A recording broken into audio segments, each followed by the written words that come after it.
নমস্কাৰ বন্ধুসকল, স্বাগতম জনাইছোঁ আপোনালোক সকলোকে মোৰ চেনেল সেউজীয়া পৃথিৱীলৈ।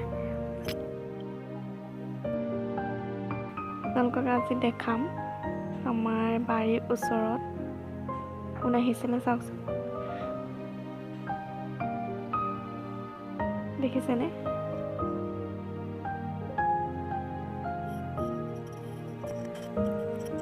পুৰা খোৱাত ব্যস্ত। বন্ধৰ কেইদিনত এনেদৰে ইহঁতে ইয়ালৈ আহি এনেদৰে খাইছে। আমিও বিস্কুট কিবা কিবি দিওঁ খাবলৈ। আৰু আজি বনালোঁ কি আপোনালোকক দেখাম। মই বনাইছিলোঁ পায়স আৰু বনাইছিলোঁ লগতে আপোনাৰ মৰিচা শাক, আলু, সৰিয়হ দি পেলাই বনাইছিলোঁ। কেনেকৈ বনাইছোঁ আপোনালোকে চাই থাকক ভিডিঅ'টো। আৰু ভিডিঅ'টো যদি ভাল লাগে লাইক কৰিব, শ্বেয়াৰ কৰিব আৰু প্লিজ ছাবস্ক্ৰাইব কৰি দিব। তেন্তে আহক ভিডিঅ'টো চাওঁ।